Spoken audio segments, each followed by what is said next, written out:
दोस्तों, जीण Bhavani coaching centre में आपका स्वागत है। आज जो टॉपिक पढ़ेंगे अपन इतिहास के अंदर बाबर पढ़ लिया था बच्चों, अब पढ़ेंगे अपन हुमायूं के बारे में। अपने एग्जाम के अंदर हुमायूं से संबंधित क्या क्या क्वेश्चन बन सकते हैं, सारे पढ़ेंगे। देखो भैया, बाबर की मृत्यु कब हुई? 1523 के अंदर। बाबर के मरने के बाद बाबर के कितने लड़के थे? 4 थे। सबसे बड़ा कौन है? हुमायूं। तो राजा कौन बनेगा भैया? हुमायूं। देखो भैया, हुमायूं के बारे में दो तीन बातें करते हैं अपन। एक तो ये ज्योतिष शास्त्र का बहुत बड़ा विद्वान था, ज्ञाता था, विश्वास रखता था ये। तो जिस हिसाब से बात करें, अपने अलग अलग अपने वार को अपन अलग अलग रंग के कपड़े पहनते हैं ना, इस हिसाब से कोई गुरुवार करता है तो पीले रंग के कपड़े पहनता है, उसी प्रकार से अलग अलग रंग के कपड़े पहनता था ये। मतलब 7 वार को अलग रंग के कपड़े पहनना और अपने 10 उंगलियों के अंदर अलग अलग रंग के नगीने धारण करता था ये। तो ये क्या था? एक तो ज्योतिष शास्त्र में बहुत विश्वास करता था ये, ज्योतिष शास्त्र का क्या था, ये ज्ञाता था और बहुत ज्यादा विश्वास था इसमें। दूसरी बात भैया, एक ये पढ़ने का बहुत शौकीन था, पढ़ाई का शौकीन था। तीसरी बात है, ये एक नंबर का नशेड़ी था। ठीक है, ये चीज। और अगर बात करें अपन, इसने एक नगर बसाया था, उस नगर का नाम है दीनपनाह नगर। पुराने दिल्ली की बात करें अपन, दीनपनाह नगर की स्थापना किसके द्वारा की गई? हुमायूं के द्वारा। ठीक है, दीनपनाह नगर की स्थापना हुमायूं के द्वारा की गई थी। एक तो ये चीज है। नेक्स्ट अपन बात करें, और दीनपनाह नगर बसाया था ना, वहीं पढ़ने के लिए क्या किया था इसने? लाइब्रेरी बनाई थी। ठीक है भैया, पढ़ने के लिए क्या की थी? लाइब्रेरी बनाई थी। एक तो ये चीज है। बाद में अगर बात करें अपन हुमायूं ने क्या किया? अपने भाइयों के अंदर भाइयों में बहुत ज्यादा प्यार था इसका, तो उसने अलग अलग क्षेत्रों को अपने भाइयों को बांट कर दे दिया। और हुमायूं की सबसे बड़ी क्या रही? प्रॉब्लम रही, सीधी सी बात। अगर बात करें अपने, उसी समय बिहार के अंदर एक राजा था, कहां का? अफगान राजा था, जिसका नाम है बहार खान लोहानी। तो शेरशाह सूरी बहार खान लोहानी के अंदर सेना के अंदर था, सैनिक था ये, और ये बहुत ही बड़ा वीर था। अगर बात करें अपने कि एक बार की बात है कि अलग अलग कहानियां बताई जाती है कि एक पिंजरे के अंदर शेर को कैद कर रखा था और पिंजरा खुल जाता है और वो शेर भी राज दरबार में आ जाता है। कहते हैं कि फरीद खान ने क्या किया था, एक ही बार से उस शेर के क्या कर दिए थे? 2 टुकड़े कर दिए थे, गर्दन में काट डाला था। तो उसी की याद के अंदर फरीद खान को बहार खान लोहानी ने क्या दे दी थी? शेर खान की उपाधि प्रदान की थी। ठीक है, तो अभी वही शेर खान, जिसे अपन शेरशाह सूरी कहेंगे, उसने क्या किया? राजा का विश्वास पात्र हो गया था। ठीक है भैया, अब क्या होता है कि उसको प्रधान सेनापति, मतलब आगे सैनिक के अंदर बड़ा पद दे दिया जाता है। उसने कहा बहार खान लोहानी को कि आप सेना दीजिए, मैं दिल्ली पर आक्रमण करूंगा। तो अब क्या होता है? वही शेरशाह सूरी अब आता है भैया दिल्ली पर आक्रमण करता है। अब अपन बात करते हैं, अब होगा युद्ध। कौन कौन से युद्ध होंगे बच्चों? पहला तो होगा चौसा का युद्ध। कौन सा? चौसा का युद्ध। चौसा का युद्ध कब हुआ? 1539 के अंदर। किस किस के मध्य? हुमायूं और शेरशाह सूरी के मध्य। हुमायूं और शेरशाह सूरी के मध्य ये युद्ध होता है और इसके अंदर शेरशाह सूरी क्या हुआ? विजय हुआ। लेकिन भैया दिल्ली पर राज नहीं कर पाया। आगरा क्षेत्र को जीत लिया था किसने? शेरशाह सूरी ने। अब क्या होता है? फिर अगले साल ही शेरशाह सूरी ने एक बहुत बड़ी सेना लेकर आक्रमण किया और फिर दूसरा युद्ध होता है भैया, कौन सा? कन्नौज का युद्ध या फिर बिलग्राम का युद्ध। कौन सा युद्ध? कन्नौज का युद्ध या फिर बिलग्राम का युद्ध। और ये युद्ध कब होता है? 1540 में। किस किस के मध्य? शेरशाह सूरी और हुमायूं के बीच में। और भैया विजय कौन हुआ? शेरशाह सूरी विजय हुआ। शेरशाह सूरी क्या हुआ? इस युद्ध के अंदर विजय हुआ और दिल्ली पर किसकी? सूरी वंश की नींव रख देता है। कौन? शेरशाह सूरी। तो अब देखो भैया, हुमायूं की बात करें, 1530 से लेकर 1540 तक दिल्ली का राजा रहा था हुमायूं। अब हुमायूं यहां से अपने प्राण बचाकर भाग जाता है। ठीक है, युद्ध बीच में छोड़ा और अपने प्राण बचाकर भाग गया दिल्ली छोड़कर। कौन? हुमायूं। अब हुमायूं को या ये शरण लेगा कहीं पर जाकर। अब उसको शेरशाह सूरी ने पूरे भारत में कह दिया, कोई भी अगर हुमायूं को शरण दे तो सुन लेना मेरे साथ दुश्मनी होगी उसकी। ठीक है, मेरा दुश्मन है और आपने हुमायूं को जो भी शरण देगा वो लड़ने के लिए तैयार हो जाना। और अगर कोई मान लीजिए जहां पर हुमायूं जाता है तो उसको मुझे सूचना देना जरूरी है। ये बात कही थी शेरशाह सूरी ने। हुमायूं ने सोचा यार मुझे भारत के अंदर कोई नहीं बचा सकता, एक ही बंदा है जो बचा सकता है, जिसका नाम है जोधपुर का राजा था उस समय कौन है, राव मालदेव, जिसे हसमत वाला बादशाह कहा जाता है बच्चों। हुमायूं जाता है किसके पास में, राव मालदेव के पास में। अब देखो बच्चों, हुमायूं गया राव मालदेव को कहा यार प्लीज भाई मेरी सहायता कर, मेरे पीछे कौन पड़ा है, शेरशाह सूरी पड़ा है मुझे मारने के लिए। तो उस समय राव मालदेव काम से जा रहे थे, उन्होंने कहा आप बैठिए कोई दिक्कत नहीं है, मैं जा आता हूँ फिर बात करते हैं इसके ऊपर, कोई टेंशन वाली बात नहीं, आप यहाँ रह जाइए, मारवाड़ क्षेत्र सुरक्षित है, कोई भी आपको प्रॉब्लम क्रिएट नहीं करेगा। अब उसको लगा हुमायूं को कहीं पर ये किसको, शेरशाह सूरी को ना बता दे और मुझे पकड़ा ना दे, इसलिए क्या किया वहां से भागा वो। अब वो घोड़ा लेकर वहां से भागता है कौन, हुमायूं आगे जाता है तो भैया क्या हुआ, गंगा नदी आ जाती है। अब भैया नदी को करेगा, सबसे बड़ी प्रॉब्लम हुमायूं को तैरना नहीं आता, अब नदी को पार कैसे करे। अब समझ पीछे शेरशाह सूरी की सेना लग गई, शेरशाह सूरी को पता चल गया कि हुमायूं किसके पास गया था, राव मालदेव के पास है, और उसने मुझे सूचना नहीं दी। कोई बात नहीं, वहां से तो हुमायूं भाग उठा है, हुमायूं का पता लग गया, शेरशाह सूरी की सेना पीछे गिर गई, किसकी, हुमायूं की। अब सबसे बड़ी समस्या हुमायूं के, आगे तो नदी है और पीछे सेना है, अब करे क्या, थोड़े टाइम में सेना आकर पकड़ लेगी हुमायूं को। अब हुमायूं ने सोचा वहां पर नदी कैसे पार करूं। वहां पर एक कौन था भैया, नाविक था जिसके पास में नाव थी, उसको कहा कि मुझे क्या करा दे, नदी पार करवा दे। उसने कहा नदी पार तो करवा दूंगा लेकिन भैया दाम चाहिए, पैसे दोगे तो मैं करवा दूंगा, उसमें क्या, मेरा तो काम यही है नदी पार करवाना। तो उसने कहा कि मेरा नाम हुमायूं, मैं दिल्ली का बादशाह, आज मेरे पास कुछ नहीं है देने के लिए, लेकिन इन फ्यूचर मेरे पास कुछ होगा तो मैं दे दूंगा। उसने कहा देख भाई यहाँ तो भैया पैसे से बात होती है, दोगे तब तो मैं छोड़ाऊंगा, अदरवाइज कुछ भी नहीं है। कह तू मैं दिल्ली का बादशाह, तू दिल्ली का बादशाह पहले था अब नहीं है, शेरशाह तेरे पीछे जान के पीछे हाथ लेकर, मतलब जान के पीछे घूम रहा है भैया मारने के लिए तेरे को, ठीक है, इतनी बड़ी सेना तेरे पीछे पड़ी है, तो तू दिल्ली का काय का बादशाह है। उन्होंने कहा मैं हुमायूं तुझे वचन देता हूँ, आज तो मेरे पास कुछ नहीं है, लेकिन इन फ्यूचर आगे मैं राजा बनूंगा तो ध्यान रख लेना, मैं वादा करता हूँ तुझे एक दिन का राजा बनाऊंगा मैं दिल्ली का।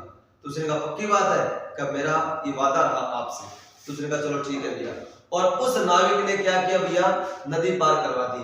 अब भैया हुमायूं कहाँ जाता है, अपने गुरु के पास, ठीक है, वहां गया। और देखो भैया ये जो पीर फकीर हुआ करते थे ना, इनको पता चलता था भविष्य की बातें, ठीक है। अब उस गुरु ने देखा कि हुमायूं की जो भी संतान होगी वो भारत का बहुत बड़ा सम्राट बनेगा, राजा बनेगा। तो उसने क्या किया, उन्होंने अपनी पुत्री की शादी किससे कर दी, हुमायूं के साथ कर दी।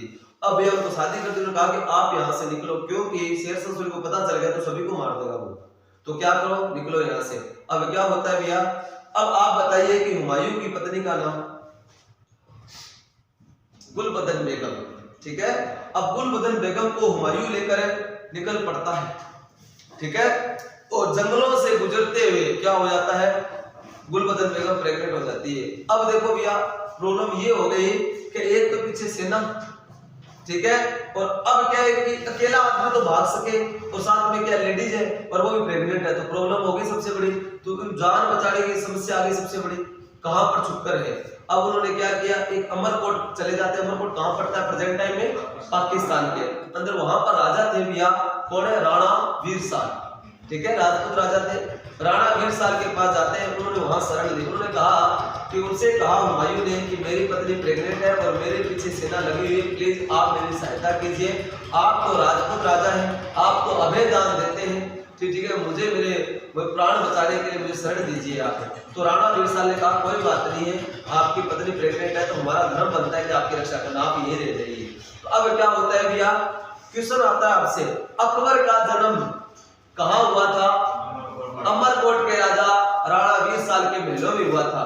एक क्वेश्चन अपने आर्मी में पूछा गया था, अकबर की मां का नाम क्या था, गुलबदन बेगम। गुलबदन बेगम किसकी पत्नी थी, हुमायूं की, सीधी सी बात है भैया, उनके गुरु की पुत्री थी, ठीक है, ये चीज है। तो एक क्वेश्चन है बच्चों आपसे कि जिसने हुमायूं को नदी पार करवाई थी उसका नाम क्या है। क्वेश्चन ये है आपसे कि जिसने हुमायूं को नदी पार करवाई थी उसका नाम, निजामुद्दीन बिस्ती। ठीक है, आगे बताऊं आपको उसके बारे में। अब होता क्या है, इधर भैया अकबर का जन्म होता है कब, 1542 के अंदर। अब इधर बात करें अपन शेरशाह सूरी। शेरशाह सूरी अब आगे से आगे ये बढ़ रहा है भैया, दिल्ली पर राज कर रही है। अब अपन बात करेंगे, अब शेरशाह सूरी 1545 की बात है। एक किला था, गढ़ था, कहां पर, एमपी के अंदर स्थान है कालिंजर का किला। और उनके राजा थे भैया कीरत सिंह। उनको कहा कि तेरा किला मुझे दे दे, मेरी अधीनता स्वीकार कर ले। उसने कहा, कीरत सिंह ने कहा कि हे शेरशाह सूरी, दम मैं तो ले आजा। तो अब देखो, पूरे भारत के अंदर की बात करें, पूरे भारत की नहीं भैया, पूरे विश्व की बात करें, उस समय शेरशाह सूरी जैसा पावरफुल राजा कोई नहीं था। शेरशाह सूरी बहुत ही क्या था, बहुत जबरदस्त लीडर था, बहुत पावरफुल बंदा था, तो खुद लड़ता था आगे होके। तो अब क्या होता है, शेरशाह सूरी अपनी सेना लेकर चला जाता है, कालिंजर के किले को घेर लेता है। सबसे बड़ी समस्या कि कालिंजर के किले का जो गेट है ना, वो नहीं खुल रहा है। अब भैया उन्होंने क्या किया, गेट खुले ही नहीं, करे क्या। अब क्या करते हैं कि तोप गोले बारूद से गेट को उड़ाना पड़ेगा, तभी तो सेना अंदर प्रवेश करेगी। अब समस्या ये आई, उन्होंने निशानेबाज थे, उनके जो तोप गोले चलाते थे, उनको बुलाया कि आप क्या करो, इन गेट को उड़ाओ भैया, तोप गोले बारूद से हटाओ इसको। जो निशानेबाज थे उन्होंने क्या कि तोप को सेट किया। लगाने के बाद में उन्होंने कहा, राजा जी हम गोला नहीं छोड़ सकते। उन्होंने कहा, क्यों, क्या बात है, कि उन्होंने जो गेट बनाया है ना, उसका डिजाइन इस हिसाब से तय किया गया है कि जो भी गोले से भी नहीं खुलेगा ये, क्योंकि जो भी गोला चलाएगा उसके वापस ये लगेगा आपके गोला। इस हिसाब, इतने एंगल पर उन्होंने गेट को लगा रखा है, ये गेट ही नहीं खुलेगा। उन्होंने कहा, साइड में बैठो, मैं चलाता हूँ। तो भैया क्या होता है कि उन्होंने जो तोप थी उसके अंदर गोला छोड़ा, हाथ लगा के छोड़ना पड़ता था उस समय, तो उसने छोटा था, छोड़ते जिससे गेट के लगा वो गोला और वापस आया उसी स्पीड से। और किसके लगा भी आके, शेरशाह सूरी के। शेरशाह सूरी के गोला लगा, गोले लगते ही क्या हो गई, ऑन द स्पॉट खत्म हो गया। तो इतिहास के अंदर क्वेश्चन बन गया भैया का अग्नि शस्त्र, ठीक है ना, का अग्नि अस्त्र लगने से किस शासक की मृत्यु हुई, शेरशाह सूरी की। ठीक है, ध्यान रख लेना, कब हुई थी, 1545 में, कालिंजर अभियान के दौरान। वहां का राजा कौन था, कीरत सिंह। ठीक है, तो शेरशाह सूरी कब मरा, 1545 के। अब क्या होता है, जैसे ही हुमायूं को ये पता चला किस बात का, कह भैया शेरशाह सूरी तो सट गया है, और शेरशाह सूरी का आगे वारिस कौन है, सिकंदर सूरी। सिकंदर सूरी को खतरनाक राजा नहीं था। अब क्या होता है, हुमायूं के जान में जान आई, उसने सोचा अब अपन क्या करते हैं, सेना तैयार करते हैं और आगे आक्रमण की तैयारी करते हैं। हुमायूं सेना जुटाता है, धीरे धीरे सेना इकट्ठी करता है, और सेना इकट्ठी कर क्या होता है, 10 साल लग जाते हैं। और 1555 के अंदर कौन सा युद्ध होता है, सरहिंद का युद्ध। ठीक है बच्चों, कौन सा युद्ध हुआ, सरहिंद का युद्ध। ये तो लिख लिया आप लोगों ने।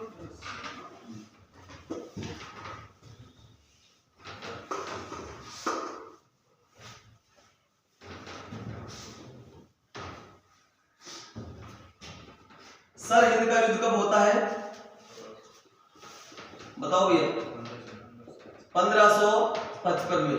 किस किस के मध्य हुआ, हुमायूं और सिकंदर सूरी। सिकंदर सूरी कौन था, शेरशाह सूरी का बेटा सिकंदर सूरी। और इसमें विजय कौन हुआ, हुमायूं विजय हुआ, और दिल्ली पर वापस कौन आ गए भैया, मुगल आ गए। सिकंदर सूरी हार गया भैया, ठीक है, और दिल्ली पर वापस कौन आ गए, मुगल आ गए। ये देखो भैया, और बाद में क्या होता है, हुमायूं आपको पता है पढ़ने का तो शौकीन था ही भैया, और दूसरा एक नंबर नशेड़ी था, हर प्रकार का नशा करता था। और पढ़ने के लिए इसने क्या किया था, दीनपनाह नगर के अंदर एक लाइब्रेरी बनाई थी अलग से नीचे पढ़ने के लिए। अब क्या था, अलग अलग दास्ता है भैया। तो क्या होता है, एक बार की बात है 1556 के अंदर जनवरी के महीने के अंदर क्या था कि उसने ये पढ़ाई कर रहा था, नाइट को पढ़ रहा था। पढ़ते पढ़ते उसने क्या किया, अब यार ऊपर क्या करेंगे, नशा कुछ कम करेंगे, आज कर लेते हैं जो भी है, सुबह से अपन प्लान बनाएंगे नया, आगे अपने क्षेत्र को बढ़ाना है, साम्राज्य को, तो इन चीजों को अपन दूर करना पड़ेगा। तो शाम को मस्ती से ले रहा था, बढ़िया तरीके से बढ़िया तरीका छोटा छोटा बढ़िया तरीके मार लिया, सेट हो गया, पढ़ाई करेगा। अब यार सुबह जल्दी उठाओ, मॉर्निंग वॉक पर भी चलेंगे, तो क्या करते हैं, अब सो जाते हैं। तो अब क्या सीढ़ियों से ऊपर आ रहा था, धीरे धीरे धीरे धीरे। अब क्या हुआ, ब्लेस बिगड़ गया। ब्लेस बिगड़ गया तो क्या हुआ, टप टप टप सीढ़ियों से सीधे नीचे, सीधा ऊपर। तो क्वेश्चन बन गया, इतिहास का ऐसा शासक जिसकी सीढ़ियों से गिरने से मृत्यु हुई, हुमायूं। नोट डाल के लिखो भैया, इतिहास का ऐसा शासक इतिहास का ऐसा शासक जिसकी सीढ़ियों से गिरने से मृत्यु हुई, सीढ़ियों से गिरने से मृत्यु हुई। कौन था भैया? हुमायूं। ठीक है, ऐसे हुआ था हुमायूं का एंड भैया। ये थी हुमायूं की कहानी। ठीक है, समझ में आ गई पूरी पूरी। एक क्वेश्चन हो रहा है बच्चों आपसे कि एक किताब है हुमायूं के ऊपर लिखी हुई है, उसका नाम है हुमायूं नामा। कौन सी पुस्तक है? हुमायूं नामा। तो आप ये बताइए कि हुमायूं नामा पुस्तक किसके द्वारा लिखी गई थी? गुलबदन बेगम कौन थी? किसकी बुआ? हुमायूं की बहन थी और अकबर की बुआ थी। ठीक है, तो आपको अगर सर हुमायूं नामा पुस्तक है गुलबदन बेगम के द्वारा लिखी गई थी, गुलबदन बेगम के द्वारा लिखी गई थी, जो कौन थी? हुमायूं की बहन थी, अकबर की बुआ थी, बाबर की छोरी थी। ठीक है, ये है भैया। तो एक और क्वेश्चन आपसे, आप ये बताइए हुमायूं का मकबरा कहाँ है? हुमायूं का मकबरा कहाँ है बताओ भैया? दिल्ली के अंदर। Very good. और इसका निर्माण किसने करवाया था? देखो भैया, हुमायूं की पत्नी कौन है? हमीदा बानो बेगम। ठीक है, तो अकबर की मां कौन? हमीदा बानो बेगम। अकबर छोटा था, वैसे तो क्या होता है मकबरा है वो बेटा ही बनाता है, लेकिन क्या था हुमायूं का मकबरा किसने बनवाया था? अकबर के शासन काल में हमीदा बानो बेगम द्वारा बनाया गया था। ऑप्शन के हिसाब से आपको उत्तर करके आना पड़ेगा।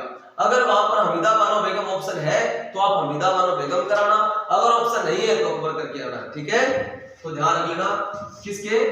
अकबर के शासन काल में। हाँ, अकबर के शासन काल में किसके द्वारा करवाया गया था? हमीदा बानो बेगम द्वारा।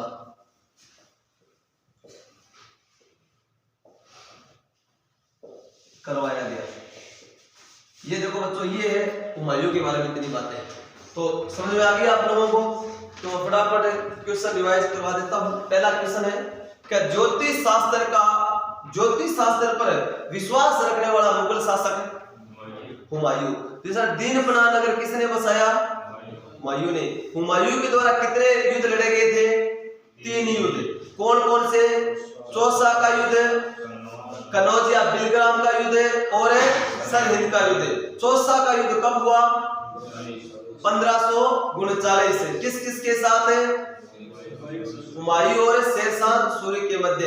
नेक्स्ट बात करते हैं बिलग्राम का युद्ध 1540 किस किस के मध्य? हुमायूं और शेरशाह सूरी। जहां शेरशाह सूरी आया विजय से उसी को हासिल कर लिया। बात करते हैं नेक्स्ट कि सरहिंद का युद्ध कब होता है? 1555 में। किस किस के मध्य? हुमायूं और सिकंदर सूरी। विजय कौन हुआ? हुमायूं। दिल्ली पर राज किसका वापस है? मुगलों का। इतिहास का ऐसा शासक जिसकी सीढ़ियों से गिरने से मृत्यु हुई? हुमायूं। तो ये होता है हुमायूं के बारे में सारी जानकारी। अब पढ़ते हैं अपने सूरी वंश। देखो बच्चों, बात करें अपने सूरी वंश की। सूरी वंश का पीरियड कब से कब तक है? 1540 से लेकर 1555 तक।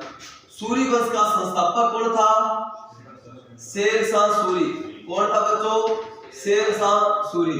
शेरशाह सूरी की बात करें, इसका वास्तविक नाम क्या था? शेरशाह सूरी का वास्तविक नाम क्या था? फरीद खां। क्या था? फरीद खां। फरीद खां को शेर खां की उपाधि किसने प्रदान की थी? शेर खां की उपाधि किसने प्रदान की? उपाधि प्रदान की किसने? बिहार का शासक कौन था भैया? बिहार का शासक कौन है? बहार खान लोहानी। और बहार खान लोहानी किस देश का राजा? मतलब किस देश से आया था? अफगान से। तो आप कहोगे सर बिहार के ऊपर राज कर लिया था बहार खान लोहानी के द्वारा। बहार खान लोहानी के द्वारा फरीद खां को शेर खां की उपाधि प्रदान की गई थी। ठीक है भैया, नेक्स्ट बात करते हैं भैया शेरशाह सूरी से इंपॉर्टेंट डाटा। पहला तो क्वेश्चन है आपसे, क्या भारत के अंदर आपको पता होगा कि विश्व की सबसे अपने लंबी सड़क कौन सी मानी जाती है? GT road. ठीक है ना, कौन सी? जीटी रोड विश्व की सबसे लंबी रोड मानी जाती थी भैया। पहले बात करें पड़े तो जीटी रोड की बात करते हैं। ग्रांड ट्रंक रोड क्वेश्चन यही आया है, कई बार क्वेश्चन पूछा गया, राजस्थान पुलिस तक क्वेश्चन आया है कि जीटी रोड का निर्माण किसने करवाया, तो उत्तर क्या रहेगा, शेरशाह सूरी के द्वारा। जीटी रोड की फुल फॉर्म क्या है, ग्रांड ट्रक रोड। क्या बच्चों, grand truck road. GT road कहां से कहां तक थी ये, लाहौर से दिल्ली, दिल्ली से वेरी गुड, लाहौर से दिल्ली थी और दिल्ली से कोलकाता, दिल्ली से कोलकाता। मतलब आप कहोगे सर लाहौर से लेकर कोलकाता तक थी ये, ठीक है। ये दिया जीटी रोड। जीटी रोड का निर्माण कराने वाला शासक है शेरशाह सूरी, शेरशाह सूरी। वैसे तो भैया इस ये रोड है ना जीटी रोड, इसका निर्माण किसने करवाया था, सबसे पहले रास्ता किसने प्रदान किया था, ये पूरा पूरा चंद्रगुप्त मौर्य के द्वारा, ठीक है। तो ये है चंद्रगुप्त मौर्य के द्वारा, जब सभी जनपदों को जीत रहा था ना, तो उस क्षेत्र के अंदर ये रास्ता उन्हीं के द्वारा बनाया गया था। तो बाद के अंदर उसको पक्की रोड के रूप में जीटी रोड जो पक्की सड़क है उसका निर्माण किसने करवाया था, शेरशाह सूरी के द्वारा करवाया गया था। तो जीटी रोड का निर्माण करवाने वाला शासक, तो उत्तर क्या रहेगा, शेरशाह सूरी। और कहां से कहां तक, लाहौर से कोलकाता। प्रेजेंट टाइम में जीटी रोड कहां से कहां तक कोई बताएगा, वेरी गुड। वर्तमान में जीटी रोड कहां से कहां तक है, अमृतसर से दिल्ली और दिल्ली से कोलकाता। तो अब देखो भैया अमृतसर से लेकर कोलकाता तक है, नेशनल हाईवे 1 और नेशनल हाईवे 2, ये है भैया जीटी रोड। समझ में आ गया, पाकिस्तान वाला हटा दिया, हाँ पाकिस्तान वाला हट गया, हाँ इतना समझ में आ गया। आगे बात करें अपने शेरशाह सूरी समेत। अब आप देखो वर्तमान में हमारी जो करेंसी है वो क्या, रुपया है। तो अब आपसे क्वेश्चन है कि अपने इतिहास के अंदर सर्वप्रथम रुपया नाम के सिक्के जारी करने वाला शासक, ये ध्यान रखो भैया। तो रुपए नाम से जो सिक्के जारी किए थे, तो किसने जारी किए थे सबसे पहले, तो आप कहोगे सर शेरशाह सूरी के द्वारा। तो लिखो भैया नोट डाल के, इतिहास में सर्वप्रथम रुपए नाम से सिक्के जारी करने वाला शासक है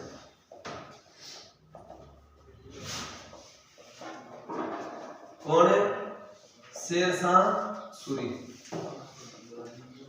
शेरशाह सूरी रुपए नाम से जो करेंसी या कॉइन्स जारी किए थे शेरशाह सूरी के द्वारा, ठीक है। इन्होंने टकसाल बढ़ाई थी, जो सिक्के डाले जाते हैं उन्हें टकसाल कहते हैं। जहां से सिक्कों का निर्माण होता है उन्हें क्या कहते हैं, टकसाल या फिर मिंट्स बोलते हैं। भारत में वर्तमान में कितने टकसालें हैं, 4। कहां पर है, कोलकाता, मुंबई, हैदराबाद और नोएडा, ठीक है। ये 4 टकसालें हैं। उसी प्रकार से शेरशाह सूरी के द्वारा जो अपने सिक्के डालने के टकसाल का निर्माण करवाया था, रुपए नाम के सिक्के जारी किए थे शेरशाह सूरी के द्वारा, ठीक है। और जमीन नापने के अलग अलग मतलब ये गज वगैरह दूरी है उसमें भी आता है, लेकिन अपने आदमी के तो वो इम्पोर्टेंट नहीं है। अगर एक है इम्पोर्टेंट डाटा और है शेरशाह सूरी से, वो है भैया शेरशाह सूरी का मकबरा कहाँ है, शेरशाह सूरी का मकबरा। शेरशाह सूरी का मकबरा कहाँ है, सासाराम बिहार में, सासाराम बिहार में शेरशाह सूरी का मकबरा है, ये ध्यान रख लेना।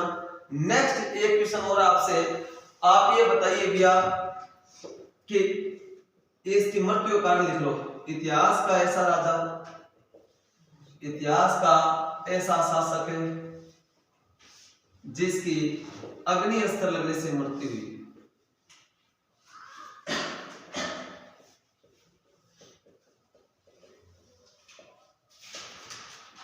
कौन है, शेरशाह सूरी। शेरशाह सूरी की मृत्यु कब हुई, 1545 में। कहां पर है, कालिंदर अभियान के दौरान, कालिंदर अभियान के दौरान। कालिंदर का राजा कौन था, किरत सिंह, ठीक है। वहां पर कालिंदर के किले गए थे, ठीक है। ये चीज समझ में आ गया। एक क्वेश्चन आपसे, आपने पद्मावत पुस्तक का नाम सुना होगा।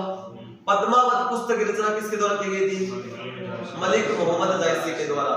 तो ये मलिक मोहम्मद जायसी किसके राज दरबार में था, शेरशाह सूरी के, ठीक है। मतलब पद्मावत बोले तो रानी पद्मिनी और राव रतन सिंह, अलाउद्दीन खिलजी के बारे में जो अपने सारी जानकारी है, जो अपने पहले डिस्कशन भी किया था एक दिन थोड़ा सा, तो उसी प्रकार से सारे इतिहास के अंदर अपना फिल्म भी आई थी पद्मावत वाली, तो उसके ऊपर सस्पेंस भी चला था बहुत सारी चीजें को। तो आप ये बताइए कि जो पद्मावत पुस्तक है वो किसके द्वारा लिखी गई थी? मलिक मोहम्मद जायसी के द्वारा। और ये देखो कब 1303 की घटना हुई थी और कब उसको कितने 200 साल बाद के अंदर बात करें 1500 पहले मतलब लगभग 240 साल के बाद के अंदर बताया था। तो हकीकत कितनी है क्या नहीं है तो आप भी जान सकते हो उसके अंदर। तो मिटा दूं मैं? ऐसे ही लिख देते हैं। हाँ, फिर मतलब उन्होंने इतिहास के कुछ स्रोत उठा के ऐसे वैसे करके फिर उसने पुस्तक लिखी थी। तो अब देखो भैया पद्मावत पुस्तक, पद्मावत पुस्तक के राइटर कौन है भैया? मलिक मोहम्मद जायसी। और मलिक मोहम्मद जायसी किसके समकालीन था? आपको सर शेरशाह सूरी के, ठीक है, ये ध्यान रखिए भैया। तो समझ में आ गया सारा ये भैया। और आपको पता होगा सूरी वंश का अंतिम राजा सिकंदर सूरी, ये होता है खत्म सूरी वंश। तो सूरी वंश कंप्लीट हो गया। सूरी वंश से इंपॉर्टेंट डाटा थे मैंने सारे बता दिए। मैंने हुमायूं के बारे में जो भी क्वेश्चन बनता था वो भी सारे बता दिए। तो ये बताओ ये सारी चीज समझ में आई कि नहीं आई? सारी क्लियर हुआ कि नहीं हुआ? बढ़िया एकदम समझ में आ गई। तो ठीक है भाइयों, आप भी बताएं ये आपको वीडियो कैसे लगी। अगर आपको वीडियो अच्छी लगी हो तो आप इस वीडियो को लाइक और कमेंट करना नहीं भूलें। अगर आप हमारे चैनल पर नए हैं तो हमारे चैनल को जरूर सब्सक्राइब करें। जय हिंद, जय भारत।